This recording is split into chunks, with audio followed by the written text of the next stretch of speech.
What up, YouTube? LTH coming at you with a video. 713 the Bio City, we up in here. So, and before I talk about this game tomorrow, I want to make a couple prediction changes. As far as the NFL picks go, I originally made it, but I originally picked the Broncos over Dolphins, but I'm now changing it to Dolphins over Broncos, and along with the Bengals, switching that to the Rams pick now. So Rams over Bengals. And yeah, so let's talk about it. So Houston going to Jacksonville next week, and they got some early injuries on their hands, including with Derek Stingley likely out 6 to 8 weeks. I mean, it sucks. Along with Tavier Thomas out with a broken hand, so that's 2 defensive backs down. And as far as Stingley goes, let him rest up for 6 to 8 weeks, because him coming back at full strength is important. And Tonsil is out as well once again. But thankfully Jimmy Ward is back, and they signed a safety earlier. I can't think of what his name is, but we need all the help we can get at safety. So Houston coming off a loss against Indy as they look to get in the win column for the first time this season under the Miko Ryans. And also shout out to Jaguar Man and UCF Jaguar. Shout out to y'all. But yeah, the Jaguars whoop up on the Texans at home and snap a 9-game skid. So it's been last time the Texans lost in Jacksonville was back in 2017. So how do they get in the win column is more important. Simple. The pass rush gotta be much better. And also Denzel Perryman is out as well.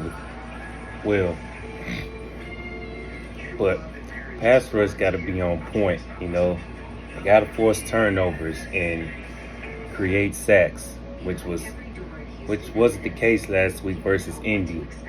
I mean, and the way their defense played last week was unacceptable. The Miko got to prepare them boys a lot better than what they did last week. CJ Stroud is playing well so far, but I don't care how well a player is playing. Got to win games. It ain't all about good stats and everything. You got to win some games starting tomorrow.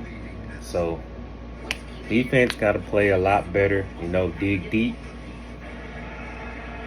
win the turnover battle, and got to play a whole lot smarter. Same with the offense. Running game has been non-existent so far. So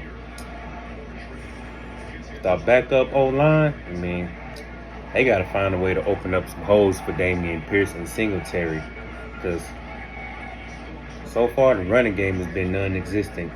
And Slowick got to be more aggressive too and stop playing it safe, because that's how the opposing defenses understand what we up to. So run the ball effectively. Stroud got to continue to be Stroud, and receiving core is gaining better chemistry as the season goes. We got to get that boy Dalton Schultz more involved as well, and win the time of possession to keep Trevor Lawrence off the ball. And yeah, I understand the Jags had 6 takeaways, and I know they're going to be looking to add more, but Houston got to protect the ball. Houston got to create takeaways of their own, harass the hell out of Trevor Lawrence. Can't let him get comfortable in the pocket. And yeah, the Jaguars, they got a pretty good team with Calvin Ridley in it. So yeah, the secondary got to do what they got to do, because the pressure's going to be pretty much on that secondary with Stingley and Tavier Thomas out for some time. So yeah, coaching got to be better. Can't be predictable on both sides of the ball. Score early and often from start to finish, first and second half. So if they can do that, they get their first win of the season. So it's not gonna be easy, you know. Slow down Travis Etienne, they got a shot.